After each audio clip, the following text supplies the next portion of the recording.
Assalamualaikum warahmatullahi wabarakatuh. Perkenalkan, saya Raisa Naila dengan NIM 17066622046 dari kelas S1 Akuntansi A.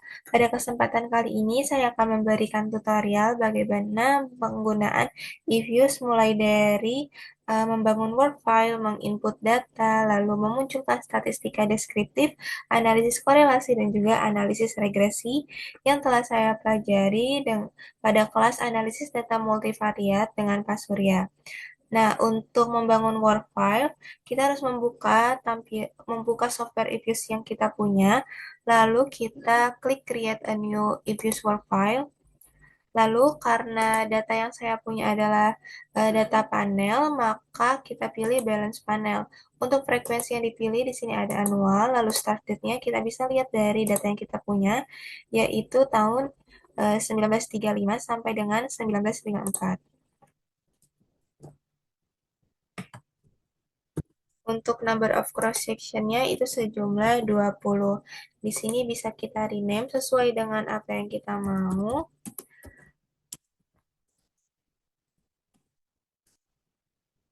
Kita klik OK. Nah, maka work file yang kita buka sudah ada. Nah, untuk menginput data, kita bisa melakukannya dengan dua cara, yaitu dengan secara manual dan juga import dengan Excel. Nah, untuk input data secara manual, kita klik quick lalu ke empty group atau add series. Nah, di sini kita bisa copy paste data yang kita punya.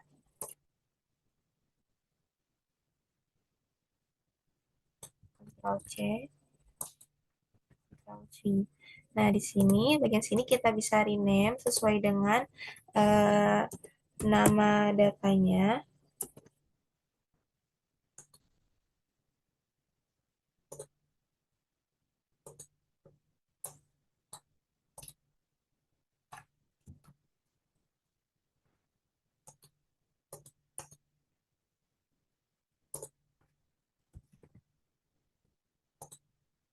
Ini kita bisa close saja. Nah, apabila kita ingin melihat data-data tersebut, maka kita bisa, apabila ingin dilihat secara grup, bisa kita open as group. Nah, datanya yang muncul akan sama seperti data yang kita punya pada Excel. Lalu, untuk mengimpor data melalui Excel, kita bisa close dulu ini.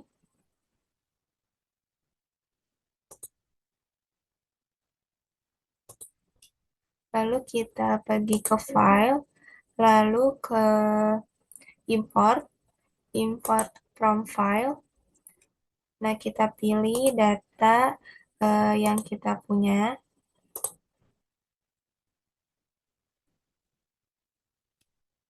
Karena saya memiliki data pada sheet 1, kita pilih saja sheet 1, lalu kita ke next. Ini boleh di next lagi. Ini boleh di next lagi.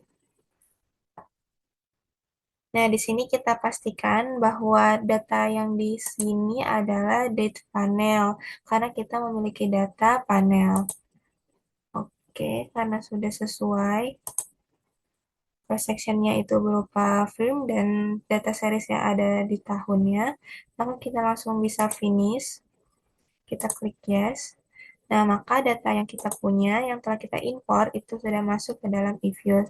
Kita bisa blok beberapa datanya dan open as group seperti tadi. Maka berikut adalah data yang telah kita import.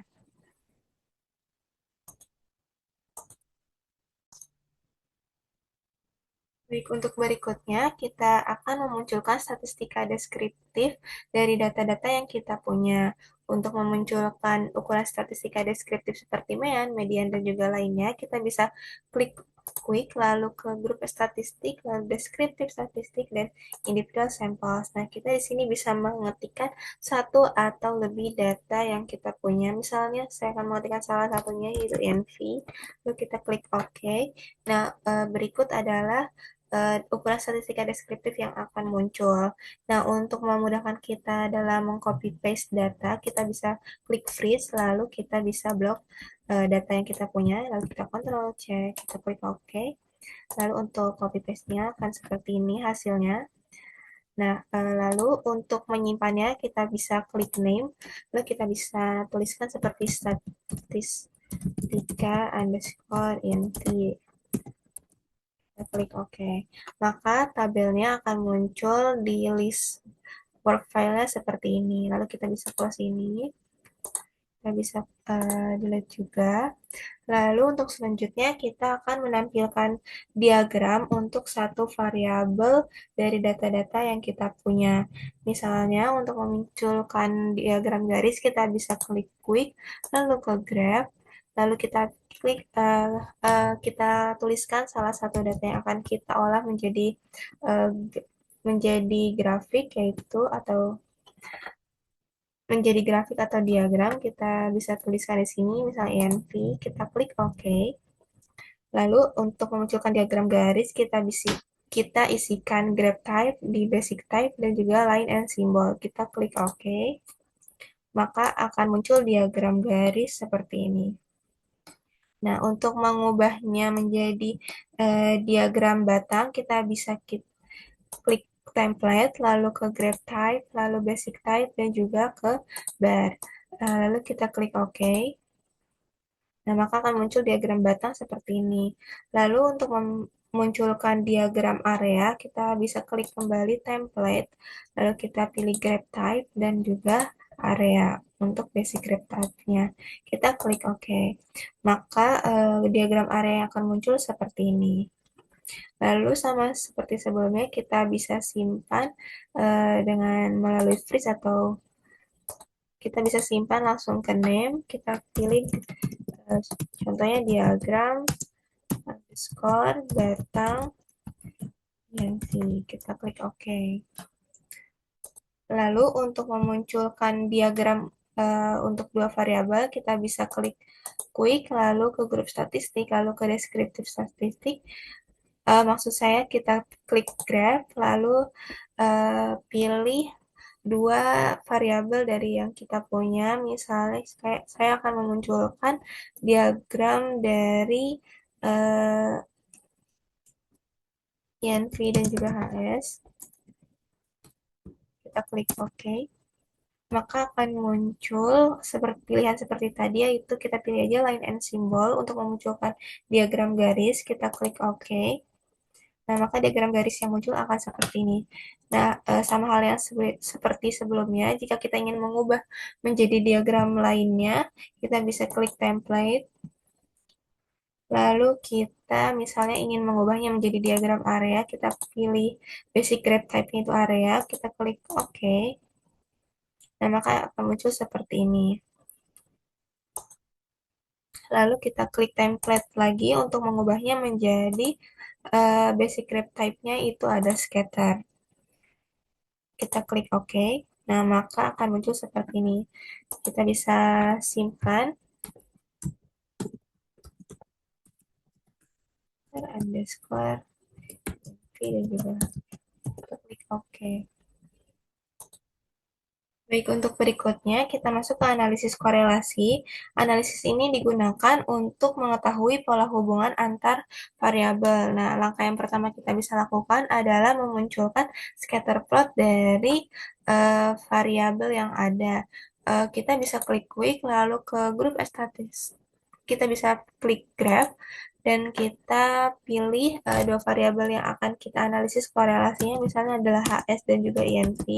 Kita klik OK. Lalu kita pilih di sini scatter, kita klik OK.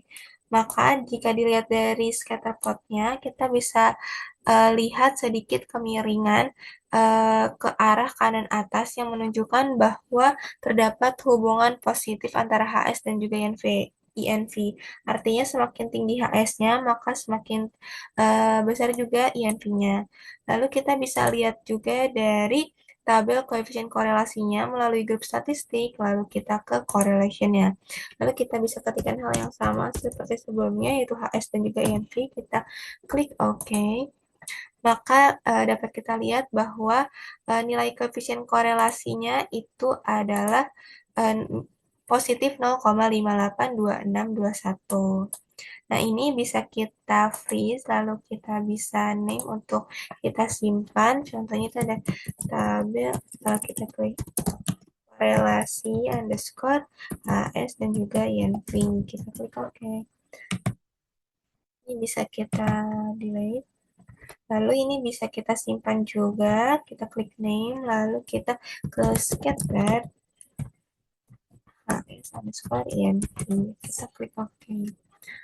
Nah, untuk satu lagi kita akan munculkan korelasi antara NaK dan juga INV-nya. Kita klik OK, lalu kita ke graph, kita tuliskan NaK dan juga INV-nya, kita klik OK. Lalu kita pilih scatter, kita klik OK. Maka dapat dilihat bahwa cenderung pola dari titik-titik ini adalah dari kiri bawah ke kanan atas meskipun penyebarannya tidak merata. Dan bisa kita lihat bahwa hubungan antara NaK dan juga INV adalah hubungan positif. Nah, bisa kita lihat juga dari tabel koefisien korelasinya melalui grup statistik, lalu ke correlation. Kita klik OK. Kita pilih anak dan juga yang punya, kita klik OK. Nah, bisa kita lihat, sama seperti scatter plotnya, nilai koefisien korelasinya itu positif 0,316386, menunjukkan hubungan positif antara NaK dan juga INV-nya. Lalu hal yang sama bisa kita lakukan untuk menyimpannya.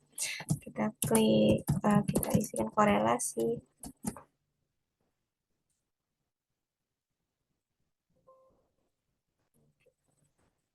Si underscore NaK dan juga INV. Klik OK. Kita bisa juga. Lalu kita klik name. Lalu kita tulis scatter underscore NaK dan juga INV. Kita klik OK.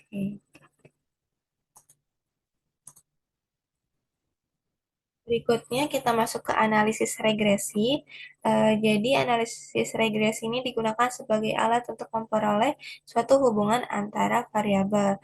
Kita bisa melakukannya mulai dari ke quick lalu ke estimate equation.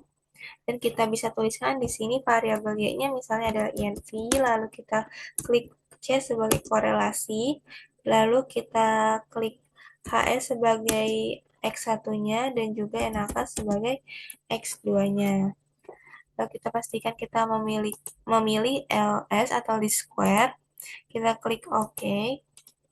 Nah, maka hasil dari estimasinya adalah sebagai berikut. Berikutnya masuk ke interpretasi dari analisis regresinya, di mana R-squared ini digunakan untuk sebagai koefisien determinasinya, lalu F statistik dan juga probabilitas F statistiknya digunakan sebagai pengujian serentak, dan T statistik dan probabilitas di sini digunakan sebagai pengujian parsial. Nah, untuk model regresi yang diperoleh itu adalah Y duga sama dengan 58,26281 ditambah 0,0366654 X1 ditambah 0,1766693 X2. Lalu untuk uji signifikansi model untuk pengujian serentaknya, eh, didapatkan bahwa probabilitas F statistiknya itu sebesar 0,00000 yang kurang dari 0,05, maka H0 itu ditolak dan H1 diterima. Jadi dapat disimpulkan bahwa model regresi yang terbentuk adalah signifikan.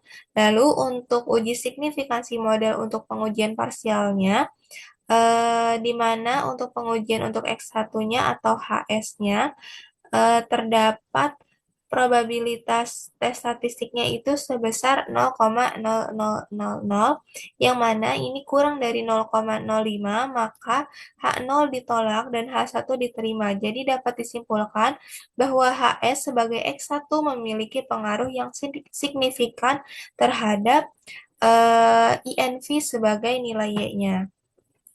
Lalu untuk pengujian X2-nya, karena probabilitas tes statistiknya sebesar 0,1288, yang mana lebih besar dari 0,05, maka H0 ini diterima dan H1 ditolak. Jadi dapat disimpulkan bahwa NaK sebagai X2 itu tidak memiliki pengaruh yang signifikan terhadap INV sebagai variabel Y-nya. Lalu untuk koefisien determinasinya, berdasarkan hasil estimasi parameter regresi diperoleh nilai R squared-nya itu sebesar 0,359067, yang artinya variabel X1 dan juga X2 yaitu HS dan juga NaK mempengaruhi variabel INV sebagai variabel Y sebesar 36% dan sisanya sebesar 64% itu dipengaruhi oleh variabel yang lain yang tidak termasuk di dalam model. Nah, untuk interpretasi modelnya sama seperti sebelumnya, yaitu Y duga sama dengan 58,2681 ditambah 0,03664 X1 ditambah 0,1766693 X2, maka untuk interpretasi modelnya jadi untuk setiap kenaikan satu satuan dari X1 atau HS akan menaikkan INV atau variabel Y-nya sebesar 0,0366654 dengan asumsi bahwa faktor yang lain tetap. Nah, untuk setiap kenaikan satu satuan dari NaK sebagai variabel X2 akan menaikkan INV sebagai variabel Y sebesar 0,1766693 dengan asumsi bahwa faktor yang lain tetap. Nah, sekian penjelasan terkait tutorial if use dari saya. Kurang lebihnya mohon maaf. Wassalamualaikum warahmatullahi wabarakatuh.